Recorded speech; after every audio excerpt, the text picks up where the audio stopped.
Hulyo 2025, tirik ang araw kay Carolina Wilga. 11 araw na siyang nawawala. 15 milya na ang nilakad. Naubos na ang kanyang lakas. At ngayon ay hindi na siya makakagalaw pa dito sa labas. Lubos siyang nakadepende sa awa ng disyerto at alam mong karaniwan lang ang kanyang kapalaran. Isa itong malupit na realidad na hindi na kailangan ng degree sa heograpiya para mapansin. Sobrang dami ng bakanting lugar sa Australia. Parang dikit-dikit ang mga tao sa baybayin na tila takot mag-commit. Kapag tiningnan mo ang mapa, makikita mong 837 lang ang tao bawat square mile sa Oz na halos katulad ng Sahara. Sa katunayan, 70% ng mga Australiano ay nakatira sa loob ng 1 oras mula sa dagat. Dahil ba ito sa magagandang tanawin, perpektong mga dalampasigan, o dahil ba lahat ng nasa labas ng baybayin ay parang palabas sa survival na walang katapusan? Alamin natin.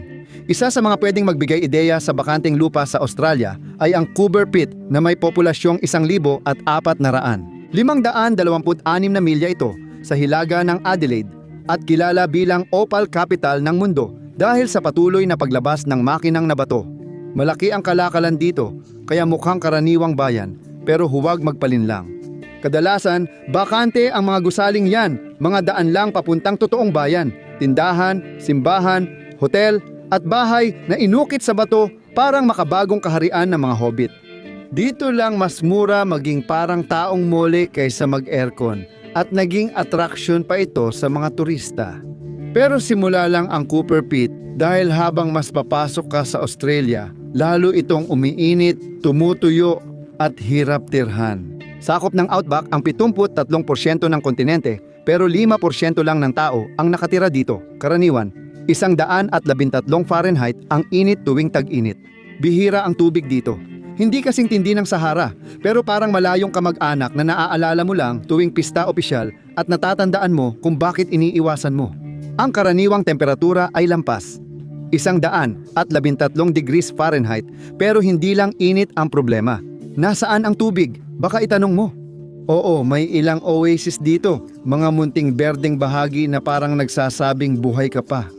Pinakakilala ang Delusi Springs o sinaunang ilog Finca, pero sa ganitong kalaking kontinente, hindi sapat iyon para mabuhay ang cactus. Karamihan sa Australia ay bring your own water zone, kung saan ang ulan ay parang irresponsableng tatay, bihira at laging mali ang timing. At kahit umulan man, hindi ito yung banayad na ulan na nagpapalago ng halaman at nagpapakita ng bahaghari. Ito yung biglaang pagbaha na kayang lamunin ang kotse mo. Pag-uusapan pa natin ang sakunang yan mamaya, kasama ang init, tagtuyot at ilan sa pinakamatanda at pinakabansot na lupa sa mundo. Ang Outback ay lugar na walang pakialam sa tao. At kahit may teknolohiya, madalas pa ring nananalo ito. 6% lang ng Australia ang pwede sa agrikultura. Ang natitira ay kabilang sa pinakamahirap at hindi matabang lupa sa mundo. Lupang sumuko na ito, walang ice age na pamana. Lumalabas, mabuti pala ang glacier para sa lupa. Dinudurog nila ang bato para gawing masustansyang debris at magalang na iniiwan ito kapag bumalik sila sa mga pole. Walang nakuha ang Australia at baka di mo napansin pero malaki ang Outback. Palaging namamatay ang mga unang manlalakbay at yung mga hindi namatay kinailangan maging malikhain tulad ng Wales Expedition noong 1,800 at 60 na nauwi sa pagkain nila ng sarili nilang mga kamelyo at kabayo. Kapag naging ulam mo na ang sasakyan mo, alam mong mali ang mga naging desisyon mo.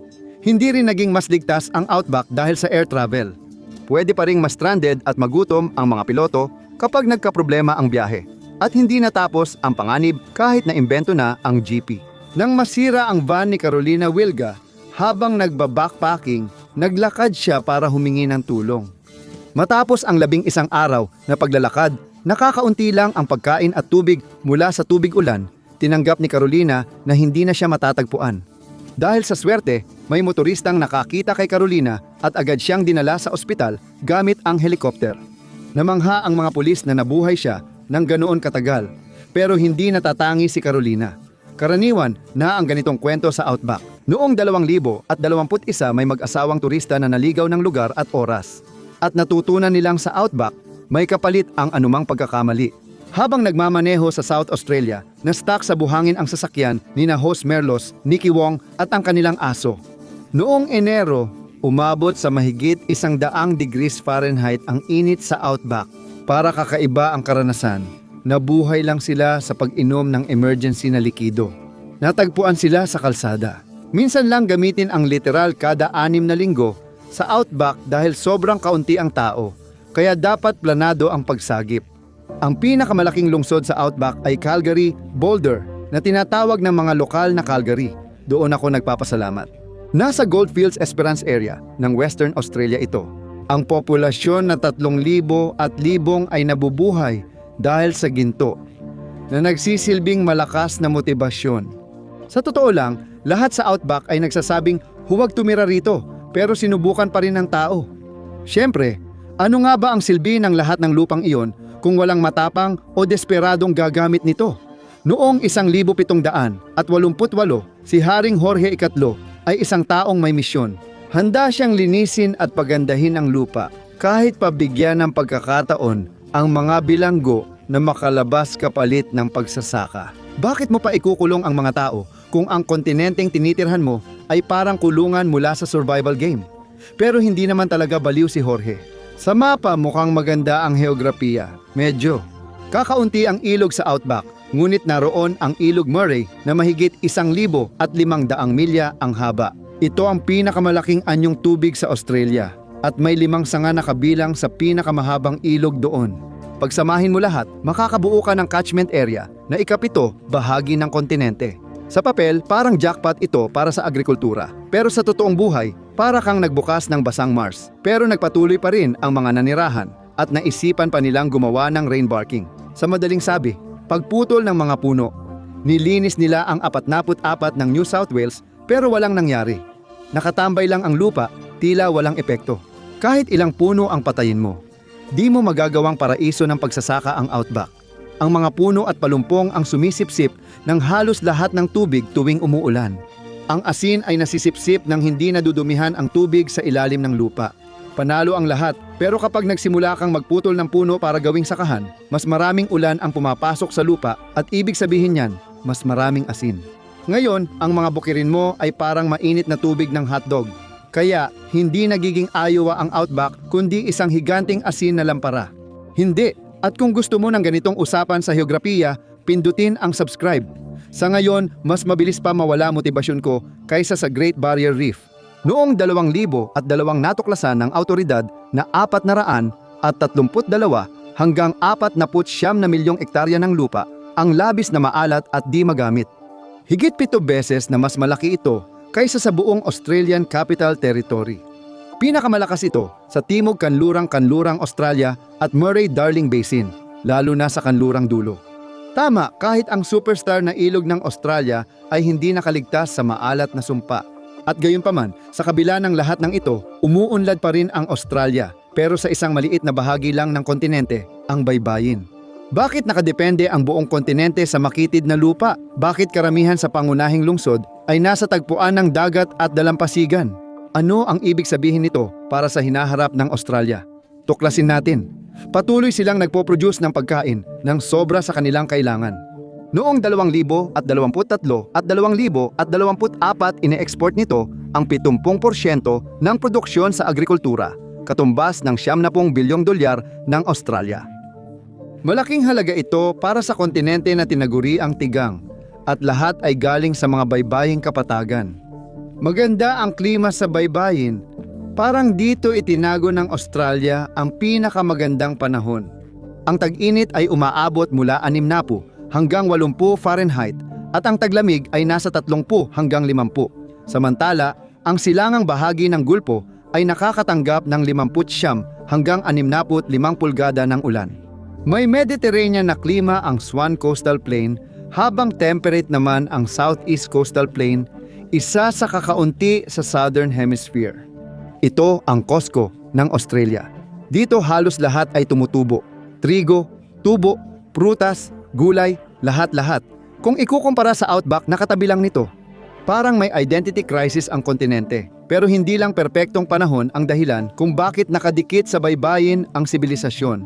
Para sa totoong sikreto, pumunta ka sa New South Wales. Hindi basta lumaki ng ganoon ang Sydney na may 55 milyong populasyon. Matatagpuan ito sa pinakamalaking natural na daungan sa mundo, ang Port Jackson na may 212 square miles at lalim na 148 talampakan. Mga cruise ship, cargo ship, barko ng Navy, basta lumulutang, kasya dito. Hindi lang Sydney ang malakas sa baybayin. Unti-unti na rin itong natatalo ng isa pang nangungunang daungan. Noong Agosto 30, 1835, itinatag ang Melbourne sa dulo ng Port Phillip Bay sa tagpuan ng Ilog Yara at Dagat, isang likas na daungan na mas abala kaysa Port Jackson. 3 milyong shipping containers ang dumaraan dito taon-taon. Kahit kailangang tawirin ng mga barko, ang RIP isang delikadong bahagi ng tubig. Pero bakit nga ba? Dahil ang dolyar ng Australia ay humihingi ng tributo. Ang Central Business District ng Melbourne ang pinakamasikip sa bansa. Di rin nalalayo ang mga suburb na Carlton, South Yarra, Fitzroy at Collingwood. Namumuhay lahat sa premium na estilong sardinas at inaasahang aabot sa 73 milyon ang populasyon ng lungsod sa 2046, kaya kakailanganin ng mas malaking lata para sa sardinas. Ang Sydney at Melbourne ay bahagi ng pattern na halos lahat ng pangunahing lungsod ng Australia: Brisbane, Newcastle, Adelaide, Headland, Darwin. Ang tropa ay nakaupo sa mga pangunahing pantalan, mga lugar na abot ng barkong British nang hindi sumasabog. Lumaganap ang sibilisasyon mula sa mga sentrong ito dahil naroon ang proteksyon, kalakalan at paradahan ng malalaking barko. At ang mga daungan na iyon ang tumulong lumikha ng isa sa mga dakilang kabalintunaan ng kasaysayan. Ang mga inapo ng mga bilanggo na ipinadala rito ay naging mas mayaman kaysa sa mga taong nagpalayas sa kanila. Paano yan para sa cosmic karma? At hindi naman nagrereklamo ang Australia. Ang malawak na baybayin na may mga likas na daungan ang nagbago sa dating kolonya ng bilanggo bilang makina ng pag-export. Hindi lang pagkain kundi pati ginto, iron ore, natural gas, at langis, lahat kayang bayaran ng ibang bansa. Kung makinang, nasusunog o mapapakinabangan, ipapadala ito ng Australia. Oo, maaaring mukhang mabagsik ang Australia, pero sa ilalim ng kontinente na may higit sa 20 trilyong dolyar na likas na yaman, ikawalo sa buong mundo, umaasa ang Australia sa pagmimina. Ang gold rush noong 1850s ang naging sandali na tumigil ng magmukhang habambuhay na parusa ang lugar at nagsimulang magmukhang isang startup na may walang hanggang potensyal sa paglago. Dumagsa ang mahigit 1 milyon. Tumaas ang populasyon mula 430,000 noong 1851 hanggang 17 milyon sa loob ng 20 taon. 6 na beses na lumago ang export ng New South Wales at Victoria. Hindi masama para sa dating kulungan na tirik sa araw. Hindi nagtapos ang gold rush sa isang season. Sumunod pa ang ikalawang bugso. Sa dulo ng ika-19 na siglo, nabuksan ang mga bagong minahan sa Western Australia, Queensland at Western New South Wales. Tumaas mula 48,000 hanggang 180,000 ang populasyon ng Western Australia, mula 1,800 at 70 hanggang 1,901. Walang mas mabilis magpagalaw sa tao kundi pangako ng ginto, maliban siguro kung libreng wifi. Sumunod ang mga boomtown tulad ng Calgary na itinatag noong 1,880 at 80s, buhay pa rin ang gold rush dahil may natitirang ginto. Dito makikita ang isa sa pinakamalaking open cut na minahan ng ginto sa mundo, ang Super Pit na may cute na pangalan. Ang Broken Hill sa labas ng New South Wales Outback ay itinatag noong 1883 at nananatili hanggang ngayon, kaya tunay na kakaibang outback ito. Tulad ng Calgary, patuloy ang pagmimina rito. Ang Broken Hill ay nasa isa sa pinakamalaking deposito ng pilak, tingga at zinc sa mundo. At ayon sa pamantayan ng Outback, halos kaaya-aya ang panahon dito. Ibig sabihin, hindi ka nagiging parang ulang at nabubuhay na parang pinakuluan. Ang pinakamataas na temperatura ng Enero ay 73 Fahrenheit mainit, pero hindi sobrang init na maghahalusinate ka. May kikitain kang pera at di gaanong mahirap. Panalo ka na, mabilis pa sa makabagong panahon. Nagpasya ang Tsina na yumaman kaya naging paborito nitong hardware store ang Australia. Uling, likidong natural gas, bakal, lahat ng kailangan para magtayo ng ghost city na walang tao. Ang huling boom sa pagmimina ay noong 2010 at umabot sa 8% ng gross domestic product ng Australia. May mga bagong boomtown tulad ng Karratha at Port Hedland, baybayin, pero parang outback pa rin. Kahit taglamig, halos 70 degrees Fahrenheit pa rin ang init. Pagkatapos ng boom, bumagsak ang halaga ng ari-arian. Mula 2,012 hanggang 2,017, 65% ang ibinaba ng presyo ng bahay sa Karratha. Parang sinabi ng bayan sa Newman, "Struth, hawakan mo ang serbesa ko." Tapos bumagsak ng 82%. Ngayon, halos wala na ang Newman. May 6,500 katao na lang. Ang Karratha ay nasa paligid ng 17,000 at ang Port Hedland ay mga 15,300. Ang Broken Hill, isang dating boomtown, umabot sa 3,000 at 1,000 katao noong 1966. Yun ang rurok nito. Simula noon ay lumiit na ang populasyon. Ganyan ang buhay sa bayan ng Minahan. Dumarating ang tao, naghuhukay, nauubos ang pera, tapos umaalis. Pero iba ang mga lungsod sa baybayin gaya ng Perth, Sydney, Melbourne. Laging may nangyayari dahil iba-iba ang ekonomiya ng Australia. Pagmimina at agrikultura ay bahagi lang nito. Malakas ang Australia sa pananalapi, retail, ari-arian, teknolohiya at iba pa, lahat gumagana. Ang mga baybaying lungsod ay may daungan na nagpapalabas ng produkto mula outback at nagsisilbing ugat ng ekonomiya. Nasa baybayin ang lahat ng kailangan ng umuunlad na sibilisasyon. Sa teorya, walang limitasyon sa laki ng mga lungsod dito. Siguro kasi kahit dito, hindi agad nawawala ang problema sa tubig. Ang malalaking lungsod ay parang binatilyo na umiinom ng tubig at energy drink para sa negosyo. Mas malala pa, ang mga data center tulad ng nagpatakbo ng video na ito ay kumukonsumo ng 11,9 milyong galon ng tubig araw-araw. Patuloy ang pagtaas. Hindi basta-basta lumilitaw ang ChatGPT. Kung walang tubig, mas mainit pa sa disyerto tuwing Enero ang mga gusali.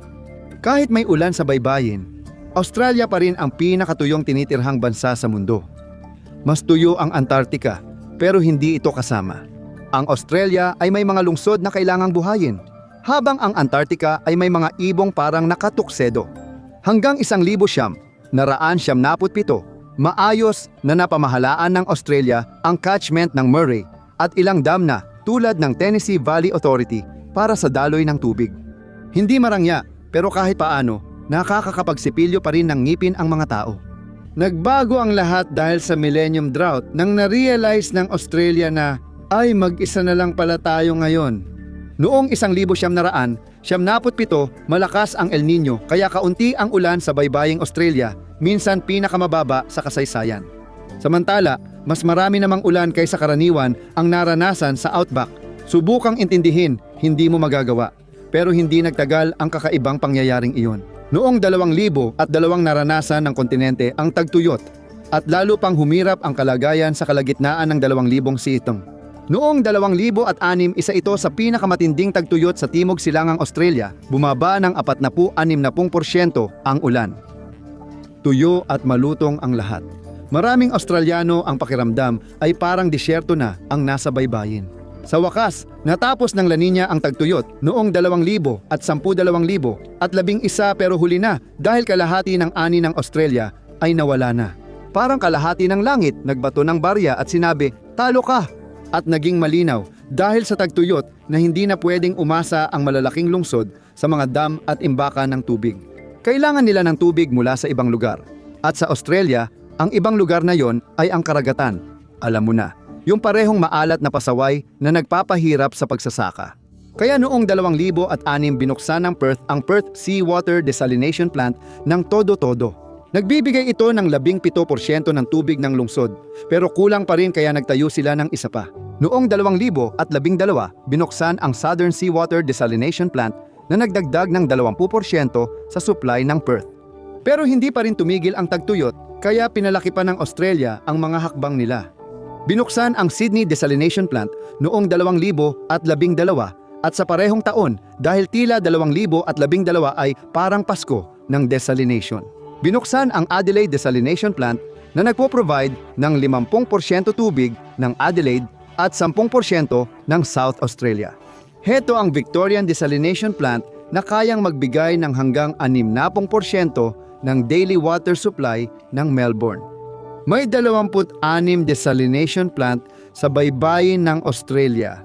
Ngunit marami ring malalakas na kritiko nito. Para sa simula, mahal.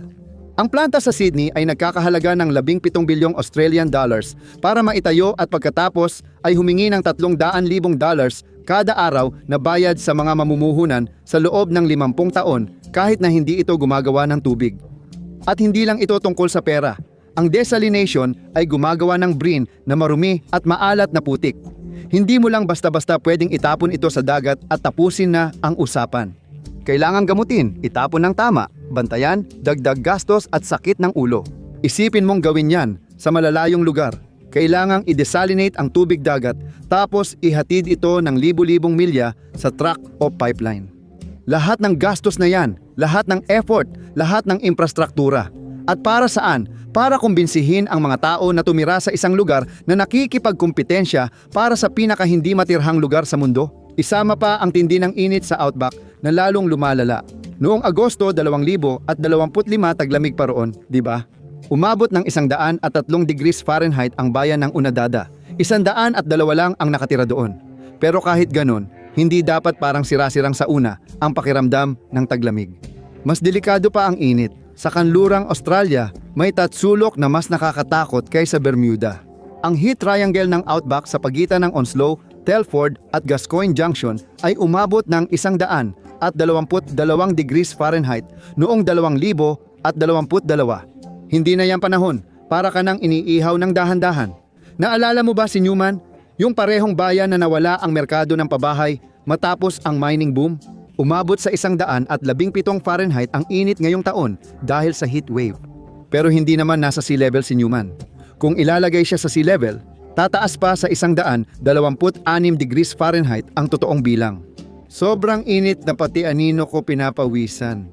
Palala pa ng palala, mas madalas na ang heat wave ngayon. Ano ang bihira ng dumating? Ulan? Kahit tapos na ang 2010, pakiramdam ko simula pa lang iyon ng malungkot na serye. Tumama ang Tinderbox drought noong 2017, 2019 sa Murray-Darling Basin, ang lugar na pinakaayaw tamaan ng tagtuyot. Ang pagulan ay 50%, mas mababa kaysa normal buong taon. At noong 2019 na itala ang pinakamainit at pinakatuyong taon sa Australia. Congrats inang kalikasan! Nahigitan mo ang dating marka mo, pero kung titingnan ng malawakan, hindi maganda ang trend. Ang sunod-sunod na tagtuyot sa Australia ay pinakamalubha sa 400 taon. Kaya hindi maganda. Sa madaling sabi, ang malakihang pamumuhunan sa Outback ay technical na posible, pero hindi talaga sulit. Hindi walang laman ang Australia dahil pinili nila, kundi dahil sa disenyo. Heograpiya ang naglagay ng mga di nakikitang pader bago pa ang mga hangganan ng tao. Ang baybayin ay hindi lang tirahan ng mga Australiano. Dito rin umiikot ang Australia. Salamat sa pagsama ngayon. Sana nagustuhan ninyo ang video. Kung gusto pa ng ganitong video, mag-subscribe at i-on ang notifications. Malaking tulong ito. Salamat ulit. Magkita tayo sa Mapak.